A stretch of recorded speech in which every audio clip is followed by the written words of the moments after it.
This book shouldn't be controversial, right? Especially based on everything you've just said. It's about unity, ultimately. And yet it feels dangerous somehow because it's going against a narrative that someone who looks like yourself is almost dictated to follow. Yes. For example, by the way, there's a danger even in me sitting here with you because you interviewed Jordan Peterson, and there is a contagion to what we know as cancel culture, which you refer to as collective sabotage. Do you feel at all anxious? Not even a little bit.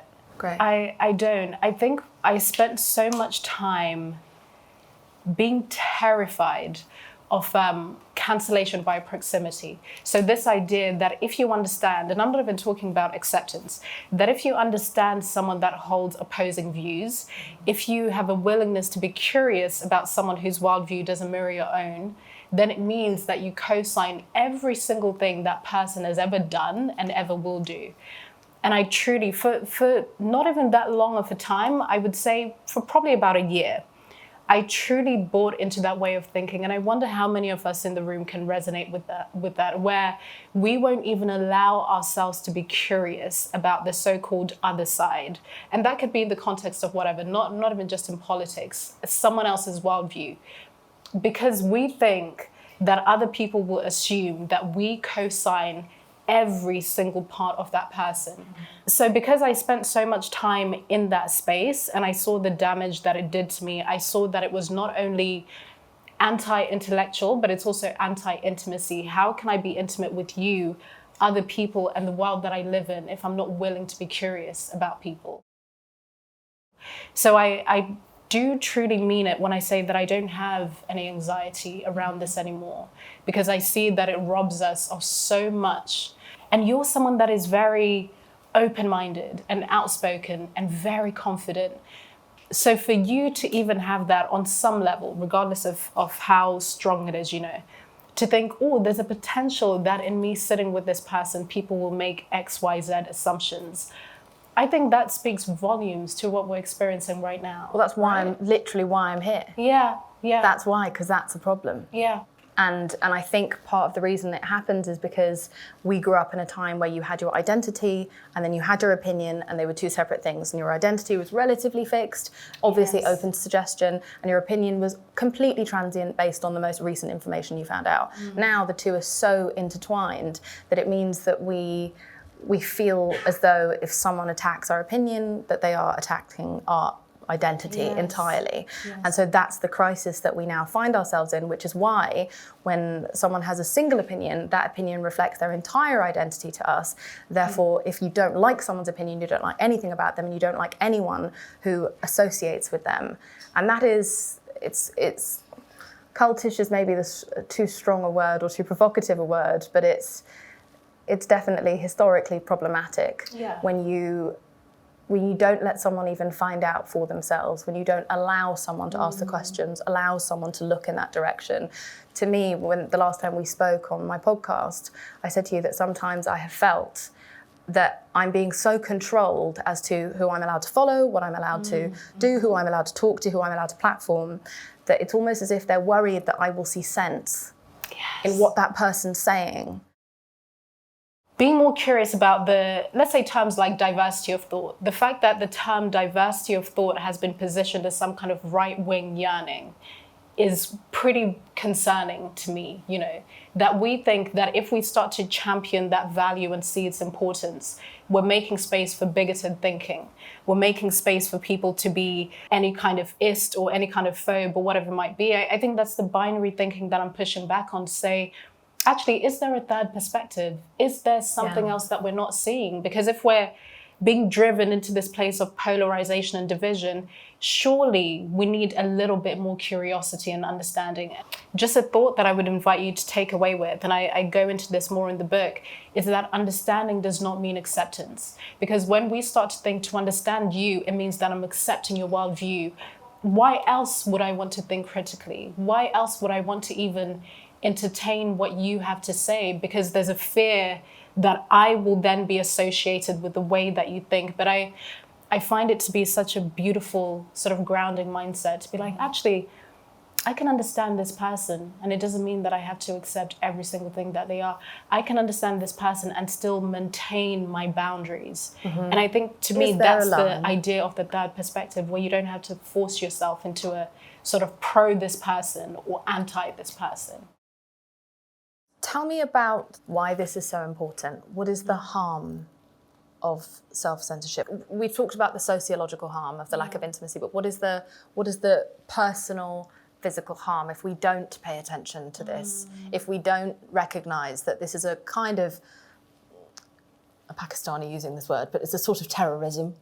You know, like if you feel as though you have to do something, otherwise you will be punished, or you will be otherized or ostracized, etc. Can you tell me what that impact does? Why this is it's somewhat of an emergency that we pay attention to this now. And the first thing I'll say, which kind of speaks to the social aspect, because I think the social aspect is key. Because we are willing to truly, again, I'll use the language that I've used a few times, but I really want to etch this into our being. We're willing to cross our own boundaries in order to belong in so many ways, in romantic relationships, friendships, colleagues, whatever. But I think we need to realize that it's so anti-intimacy on so many levels. And I genuinely think that's the biggest cost. I think there's an intellectual cost as well, where you don't allow for your ideas to be refined, where you don't allow for yourself to even view the world in a richer way. It's sort of like in a very black and white way. There's no technicolor, there's no layers and richness and textures. Every single time you're sort of repeating the same thing and not allowing yourself to deviate from maybe what is expected of you. So I think it's very anti-intellectual, but also anti-intimacy, because I can't deepen my connection with you if I'm not willing to be honest, if I'm not willing to get it wrong, if I'm not willing on some level to be abandoned and rejected by you, then I can't get closer to you. There's always going to be some kind of barrier, whether it's with one person or with a group of people or with an audience, you know. Depression can sometimes come from repression, right? Because there's a distance between yourself internally and who you present to the world.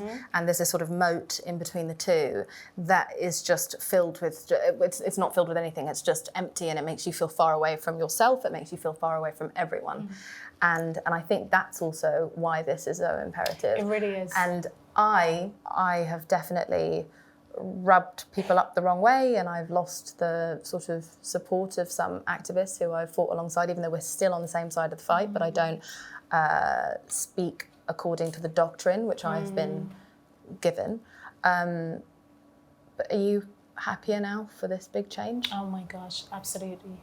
I am, and I think because above anything, I'm happy within myself because I feel truly free. I don't by any means feel like I've arrived to any kind of destination, because I don't think it's about that. I think I feel free and liberated because I consult myself, as in truly. I don't wait for the external world to tell me how I should respond, how I should speak. I still consider the external world, because I think it's part of that intimacy and that reciprocal relationship with the world. But I don't allow myself to really buy into whatever fear and discomfort. And it still comes up, depending on what the thing is. There's still that initial thing of being like, oh, do I need to? And then I'm like, no. I step in, I sort of zoom out. This is how I view it. I experience what I think of as the initial ouch, if you will, where I feel like an initial discomfort or an initial offense or an initial sort of thinking, I should speak about this because everyone else is. But then I quickly step in and I zoom out and think, what is my motivation and intention? So I go into that mode of self-consulting. And to me, that's liberated me so much, because before, and I hadn't even realized this, but before it was the opposite. I would respond to whatever the world says is the correct way to respond. So I do feel so liberated. I think my big work though, Jameela, is to apply these teachings of undoing self-censorship in romantic relationships, because I think that's where I see where there's bigger work to be done, which is why I bring it back to the interpersonal, because it's amazing how you might be able to really show your fullest self to an audience or to colleagues or to strangers or to your friendship group. But not when you're naked. Try and do that in your family home. Yeah. Oh, right. Try and do... I'll leave. That's fine. Try and do that in your family home. Try and do Don't that in be your naked. romantic relationships. And you'll see where the work is really to be done. So I really do. I really do feel not just happy, you know, I feel truly liberated.